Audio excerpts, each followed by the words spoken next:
Buenos días, Dios te bendiga. Hoy quiero compartir un texto que está en Juan 10, del 22 al 42, que dice así: Se celebraba entonces en Jerusalén la fiesta de la dedicación. Era invierno, y Jesús se paseaba por el templo en el pórtico de Salomón. Los judíos lo rodearon y le preguntaron: ¿Hasta cuándo nos tendrás en suspenso?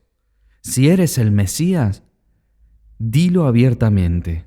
Jesús le respondió: Ya se lo dije, pero ustedes no lo creen. Las obras que hago en nombre de mi Padre dan testimonio de mí, pero ustedes no creen porque no son de mis ovejas. Mis ovejas escuchan mi voz, yo las conozco y ellas me siguen. Yo les doy vida eterna, ellas no perecerán jamás y nadie las arrebatará de mis manos.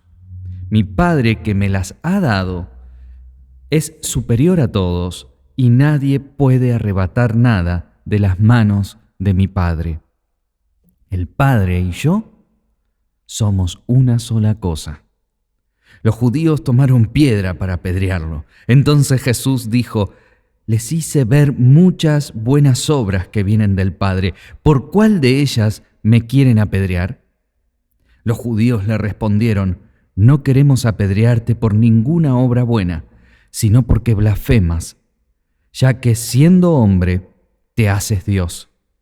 Jesús les respondió: ¿No está escrito en la ley, yo dije, ustedes son dioses? Si la ley llama dioses a los que Dios dirigió su palabra y la escritura no puede ser anulada, ¿cómo dicen, tú blasfemas, a quien el Padre santificó y envió al mundo porque dijo, yo soy hijo de Dios? Si no hago las obras de mi Padre, no me crean. Pero si las hago, crean en las obras, aunque no me crean a mí. Así reconocerán y sabrán que el Padre está en mí y yo en el Padre. Ellos intentaron nuevamente detenerlo, pero él se les escapó de las manos. Jesús volvió a ir al otro lado del Jordán, al lugar donde Juan había bautizado, y se quedó allí.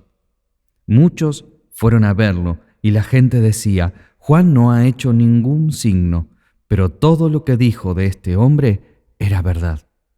Y en ese lugar muchos creyeron en él.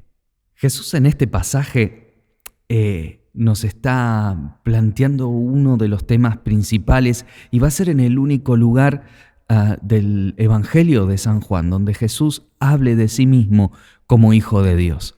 Pero antes tenemos que ver en la introducción, en los versos 22 al 24, cuando Juan nos presenta a Jesús y es muy detallista como nunca antes lo había sido en el Evangelio, en cuanto al lugar, al tiempo y el lugar específico en donde Jesús estaba.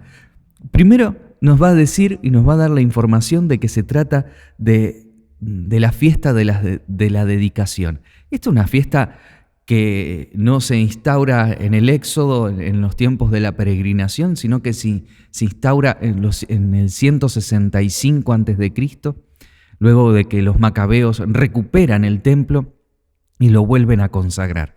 A partir de ahí está esta fiesta que es anexa, digamos, es como, no anexa, sino se relaciona mucho con lo que es las fiestas de las chozas, porque en el primer momento cuando ellos dedicaron el templo no sabían de qué manera, no había ninguna indicación de cómo celebrarlo, así que tomaron la celebración que está más cerca, que es el de las chozas, y copiaron varios de esos rituales o festividades, celebraciones en esta misma fiesta. Así que ambas, tanto el de las chozas como el de la dedicación, van juntas, tienen mucho en común.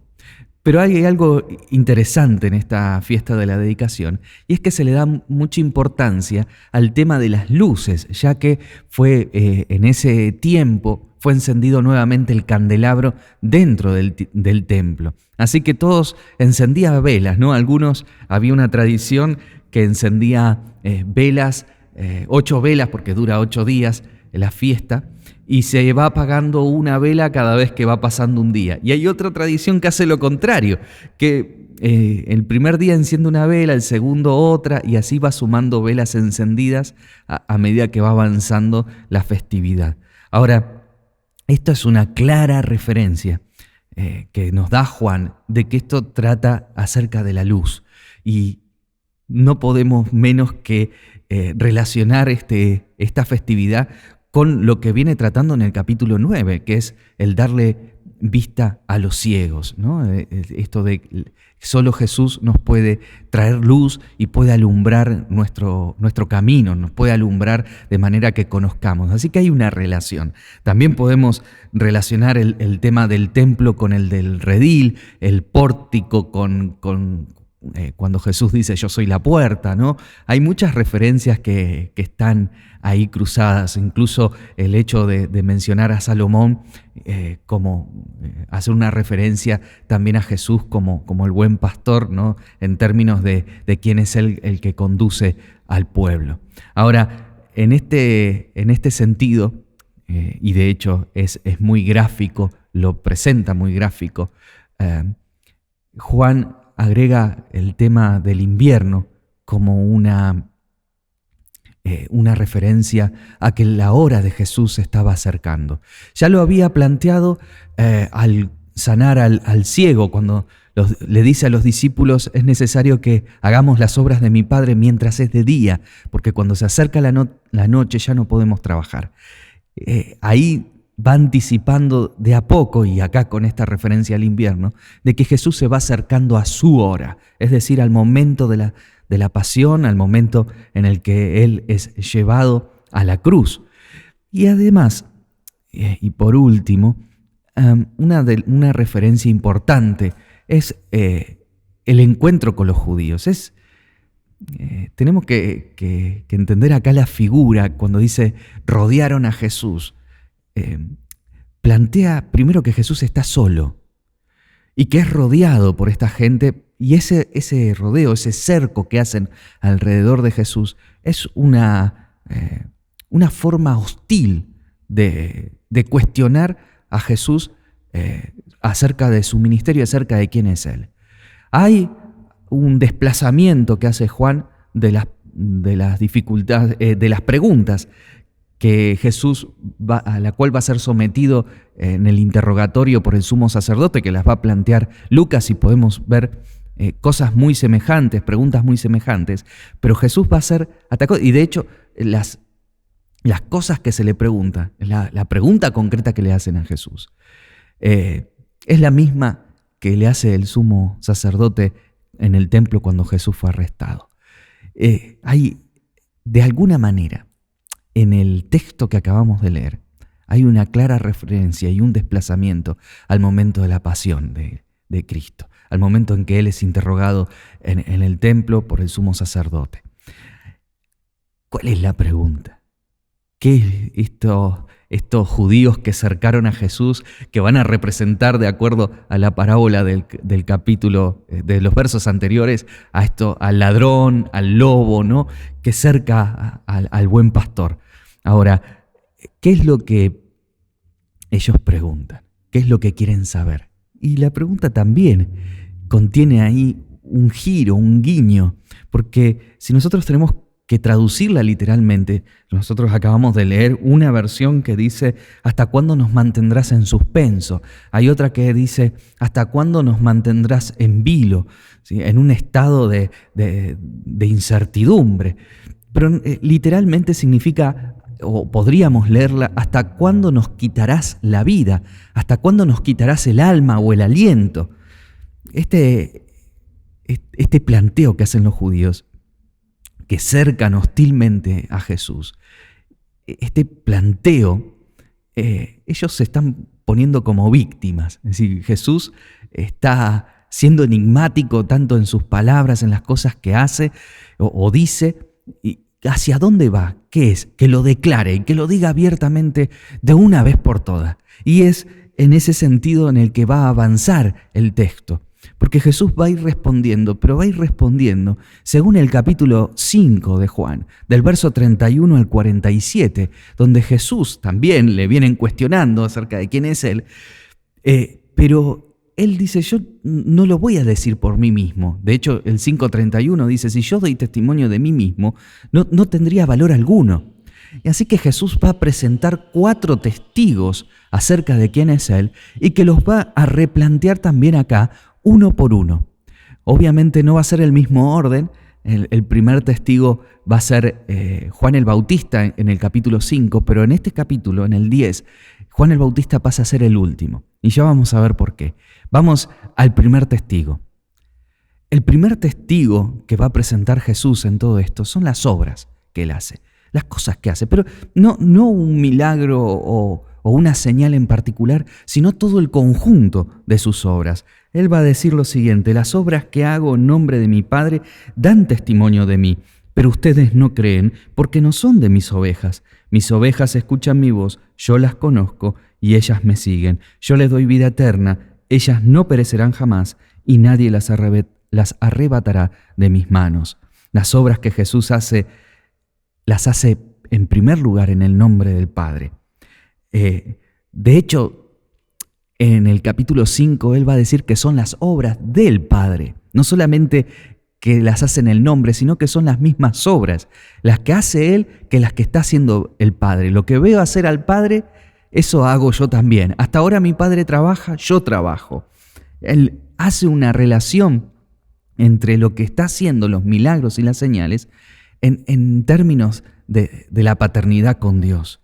Es interesante porque no solamente relaciona los signos con un obrar de Dios, sino también que los signos que Él hace, las obras que Él hace, son exclusivamente en función de sus ovejas, de sus seguidores, de sus discípulos, de la gente, ¿no?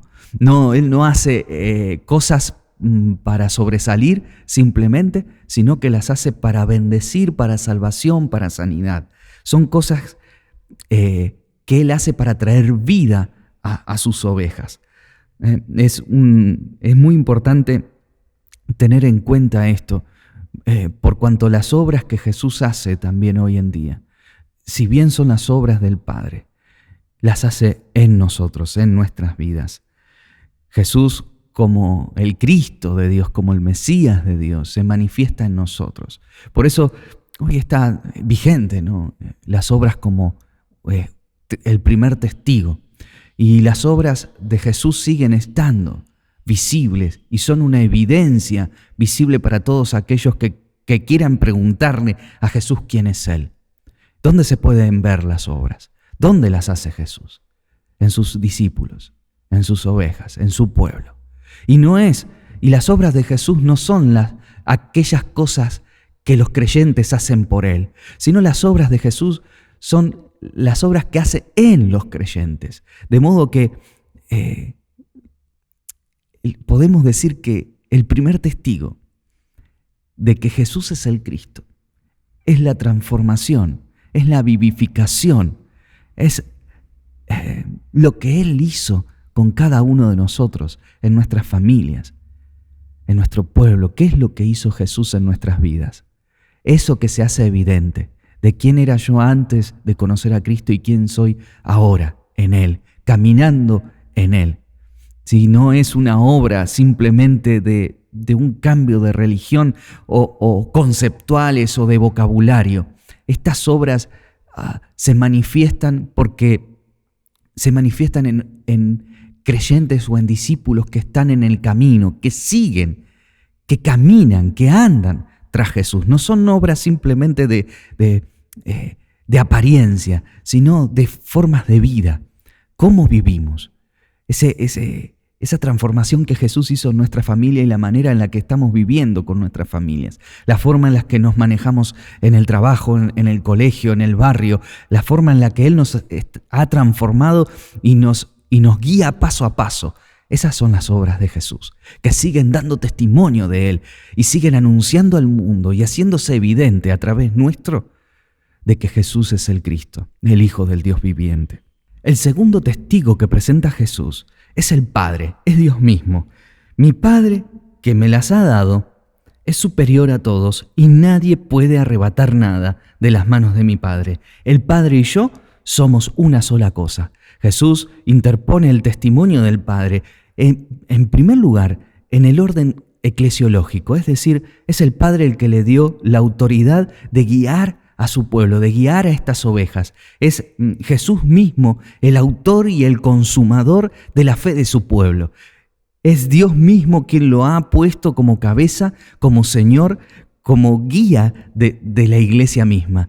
Quizás en aquel entonces esto era un poco difuso y estaba en discusión, pero hoy después de 2000 años, Jesús sigue estando en ese lugar y nadie lo ha sacado de ese lugar prominente en el que el Padre lo ha puesto. Él es cabeza de toda la iglesia, en un sentido universal, no solamente en el término de la iglesia particular, nuestra congregación, sino Él es la cabeza y la autoridad absoluta de todos los creyentes.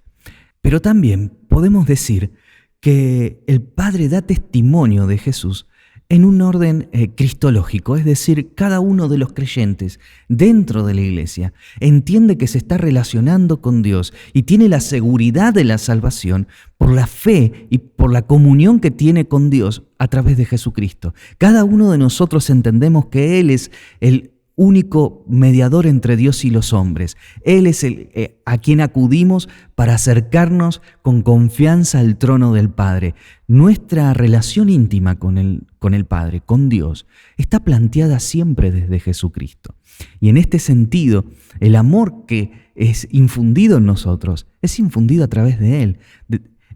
Es así como podemos entender, no podríamos entender a Dios sin Cristo, no podríamos hablar de Dios sin hablar de Cristo, no podríamos orar a Dios si no es a través de Él.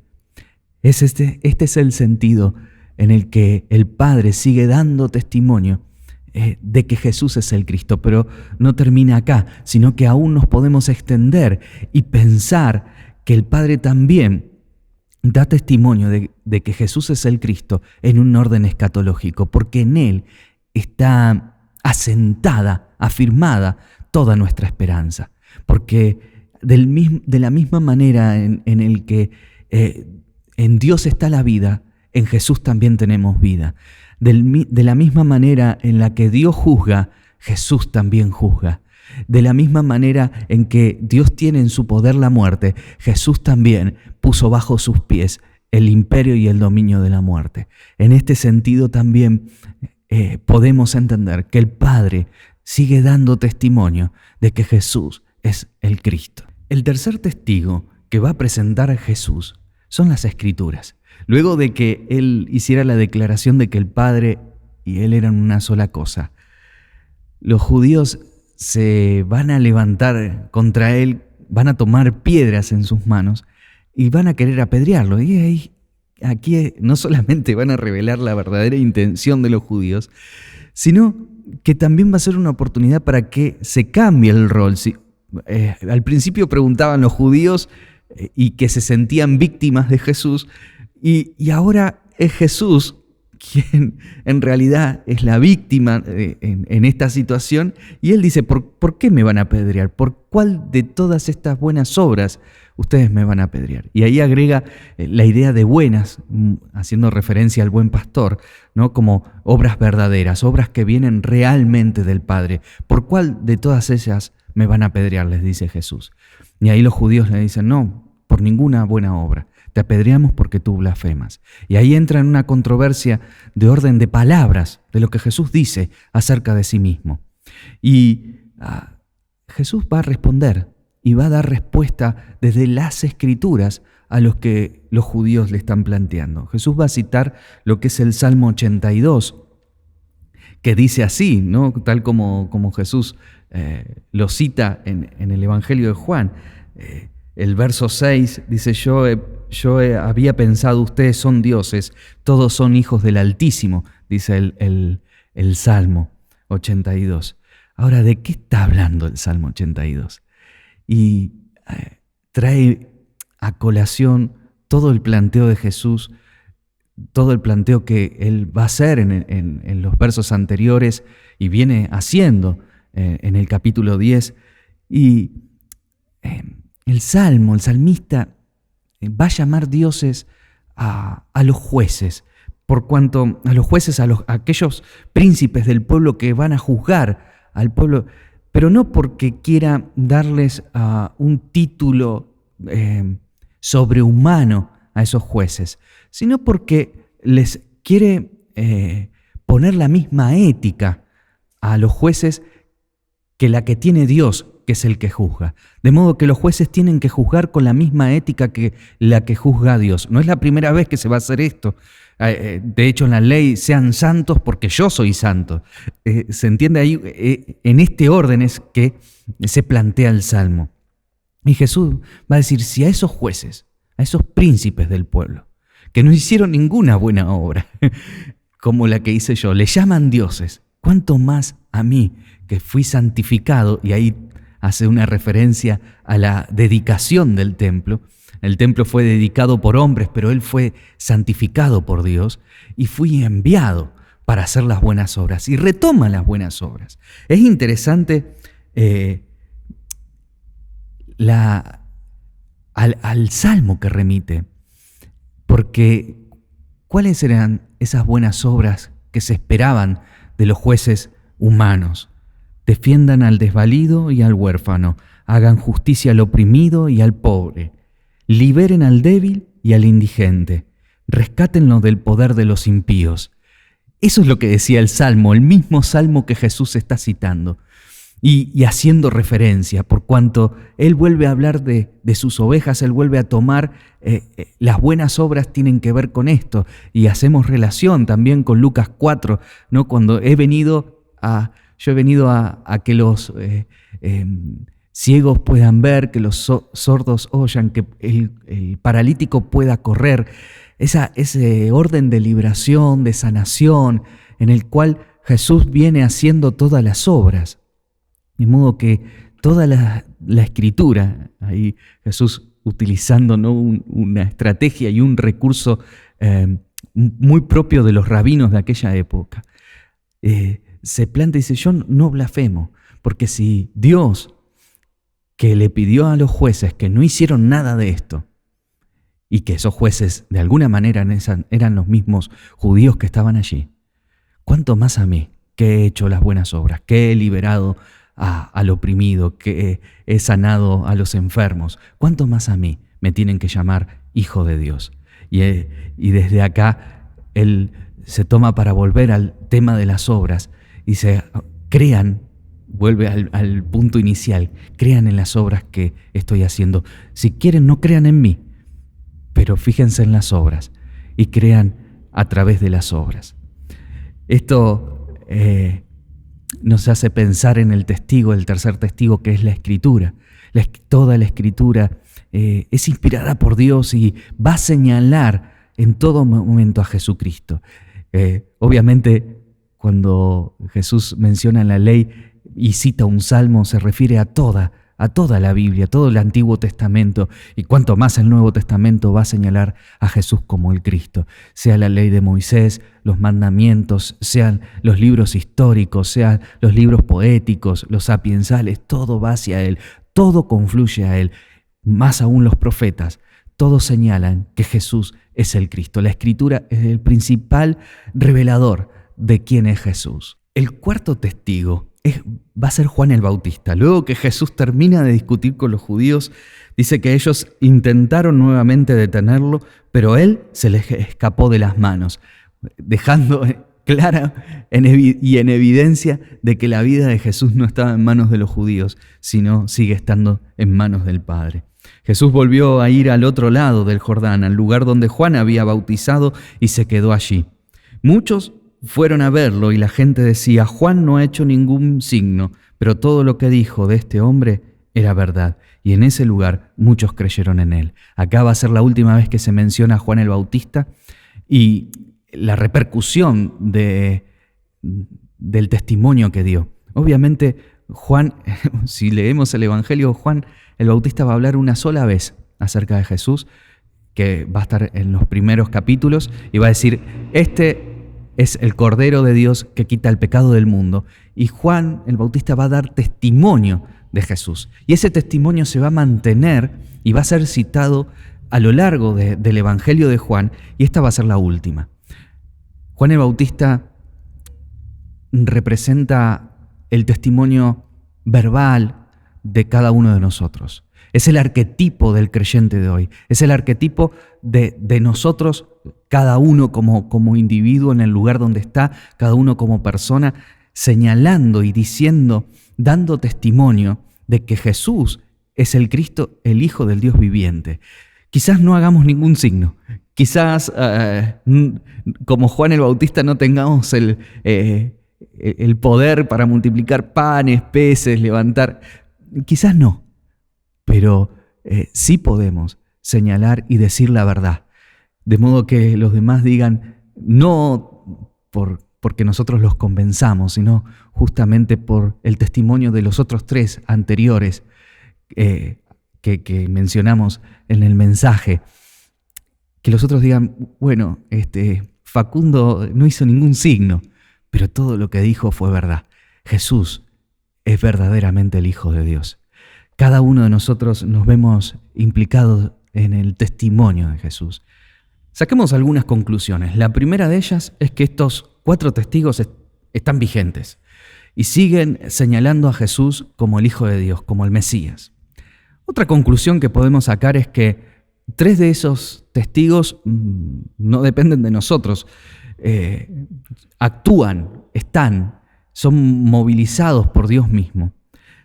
Tercero, creo que nosotros como testigos, que somos el 4.º testigo, nos ponemos en lugar de Juan el Bautista, tenemos que señalar desde lo que decimos, desde la verdad que presentamos, desde el conocimiento que mantenemos con Jesús, en la relación personal con Él, señalarlo a Él como el Mesías, como el Hijo de Dios, seguir dando testimonio del Señor Jesucristo. Otra conclusión que podemos sacar es lo referido a la mano de Dios.